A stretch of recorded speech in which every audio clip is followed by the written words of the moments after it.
সংসারের কাজগুলো যদি একটু বুদ্ধি খাটিয়ে করা হয় তাহলে আমাদের খাটনিও বাঁচে, সময়ও বাঁচে, আর তার সাথে সাথে পয়সাও বাঁচে। তো হ্যালো বন্ধুরা, কেমন আছো তোমরা? আশা করি ভালো আছো, আর আমিও ভালো আছি। তো আবার আমি তোমাদের জন্য এমন কিছু টিপস নিয়ে এসেছি যেটা ইউজ করলে তোমাদের সংসারের কাজ অনেকটাই সোজা হয়ে যাবে, আর সাথে সাথে তোমাদের সময়ও খরচ অনেকটাই বাঁচবে। তাহলে চলো শুরু করা যাক। রান্নাঘরে মশলা রাখার জন্য আমরা এই ধরনের যে কৌটোগুলো ব্যবহার করি, সব সময় তো আমাদের ধোয়াও সম্ভব হয় না, আর না ধুয়ে রাখতে রাখতে দেখবে এর ওপরে একটা নোংরা দাগ পড়ে যায়, যেটা দেখতে একদমই বাজে লাগে। তো মাঝে মাঝে তো এগুলো ধোয়া অবশ্যই উচিত, কিন্তু অনেক সময় কি হয়, আমাদের সময় আমরা কুলাতে পারি না সব কাজ ঘরে সারতে সারতে। তো খুব তাড়াতাড়ি এই যে কৌটোগুলো আজ আমি তোমাদেরকে ধুয়ে দেখাবো। দেখতেই পাচ্ছ এখানে কত কৌটো আছে। তো এর জন্য কিছুই করতে হবে না, নিয়ে নেব সামান্য একটু টুথপেস্ট। যে টুথপেস্ট তোমরা বাড়িতে মানে ব্রাশ করার জন্য প্রত্যেক দিন ইউজ করো, সেই টুথপেস্ট। তো সেটা নিয়ে সামান্য একটু জল দিয়ে দিলাম। এবার জল আর টুথপেস্টটা ভালো করে মিশিয়ে দেবো, মানে একটা লিকুইড তৈরি করে নেব। এবার নিয়ে নিচ্ছি একটা ছোট্ট কাপড়। তো যে কোনো একটা ছোট্ট সুতির কাপড় নিয়ে নিতে হবে, আর এইভাবে টুথপেস্টের মধ্যে ভালো করে চুবিয়ে নিয়ে একদম জলটাকে নিগড়ে দিতে হবে। তো এবার চলো এই ছোট্ট কাপড় দিয়ে আমরা আজকে পুরো সব কৌটোগুলো পরিষ্কার করে নেব। তো দেখো এইভাবে একটুখানি ঘষলেই দেখবে একদম কৌটোগুলো পুরো নতুনের মতনই ঝকঝক হয়ে যাবে। মানে এগুলো তোমরা টিভি দেখতে দেখতেও পরিষ্কার করে নিতে পারো, আর মানে রান্নাঘরে রান্না কাজ করতে করতে এগুলো পরিষ্কার করা যায়। তো আমি তো রান্নাঘরে একদিকে কাজ করছিলাম, রান্না করছিলাম, আর একদিকে এগুলো পরিষ্কার করছিলাম। তো সময়ও কিন্তু খুবই কম লাগে। আর এই বর্ষাকালে যদি আমরা পুরো কোটাটা খুলে মানে তার থেকে মশলা বের করে একদম জল দিয়ে ভালো করে যদি ধুতে যায়, তাহলে দেখবে রোদ না থাকার কারণে এগুলো শুকতে কিন্তু অনেক সময় লেগে যায়।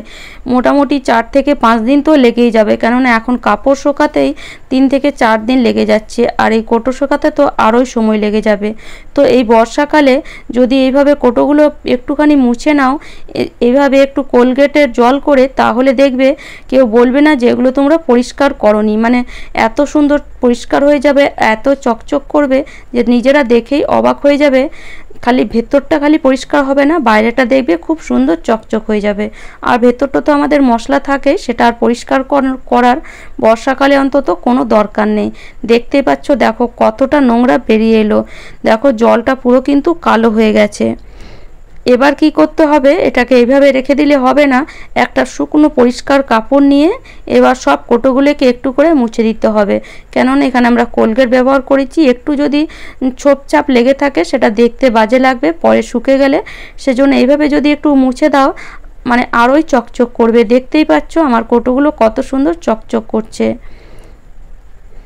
দেখো কৌটোগুলো তো তোমরা প্রথমেই দেখেছিলে, অনেকটাই কিন্তু নোংরা বসে গেছিলো। আসলে আমি সময় পাই না এই কৌটোগুলো মানে পরিষ্কার করার জন্য। তো সেই জন্য আজ আমি ভাবলাম এগুলো আমি পরিষ্কারও করে দিই, আর তার সাথে সাথে তোমাদের সঙ্গেও শেয়ার করে দিই। তোমাদেরও হয়তো কিছুটা কাজে মানে চলে আসতে পারে।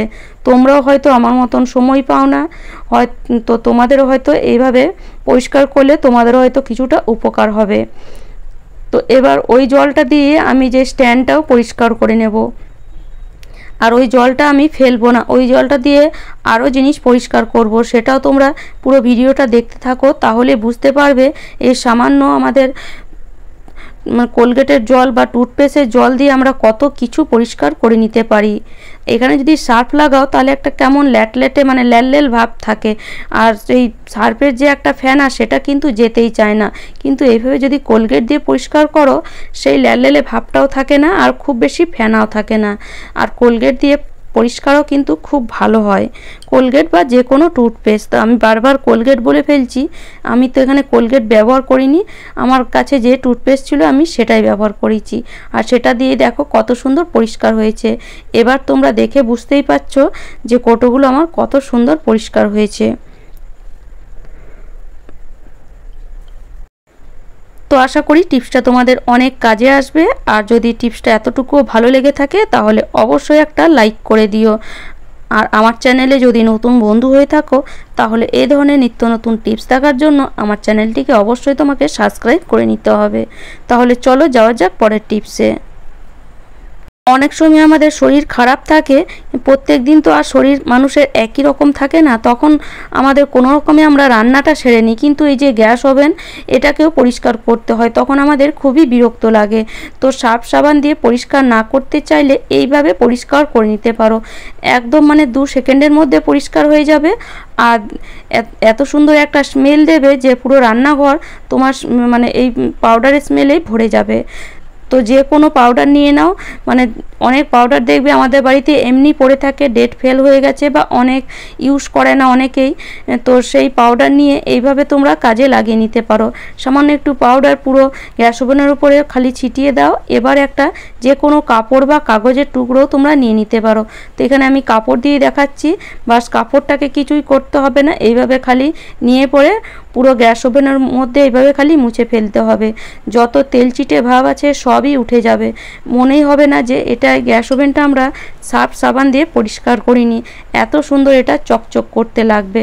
আর এই বর্ষাকালে মানে দেখবে ঘরগুলো কেমন স্যাঁতস্যাঁতে লাগে, একটা কেমন স্মেল দেয়, কিন্তু এই যে পাউডার তোমরা যদি ইউজ করো স্মেলটাও সুন্দর আসবে।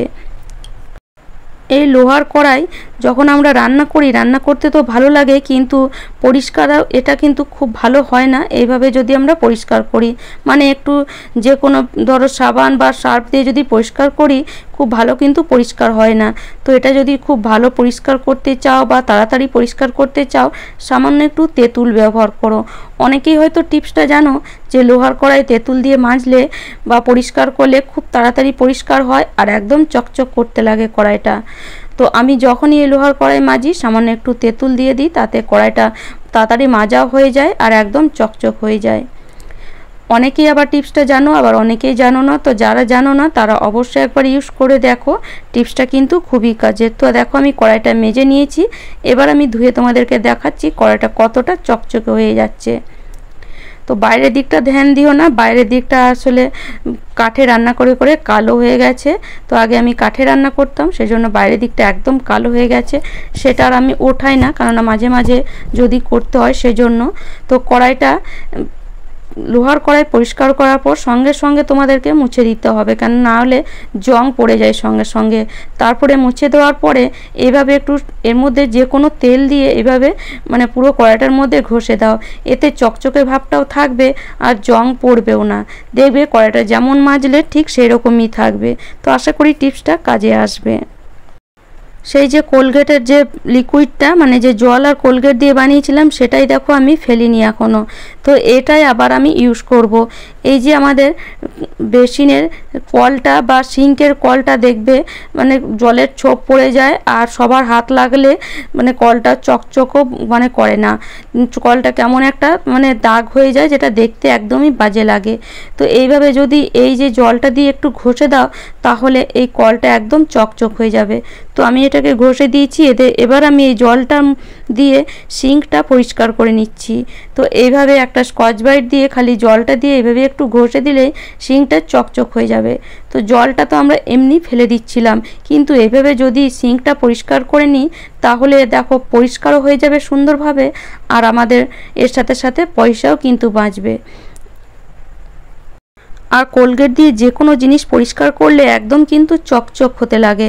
তো দেখো আমি পরিষ্কার করে নিয়েছি, এবার আমি তোমাদেরকে ধুয়ে দেখাচ্ছি সিঙ্কটা আর কলটা কতটা পরিষ্কার হয়েছে। তো দেখো সিঙ্কটা কিন্তু একদম চকচক হয়ে গেছে, আর কলটা আমি ধুইনি, এবার আমি কলটাও তোমাদেরকে ধুয়ে দেখাচ্ছি কতটা, দেখো কলটা কত সুন্দর চকচক করছে।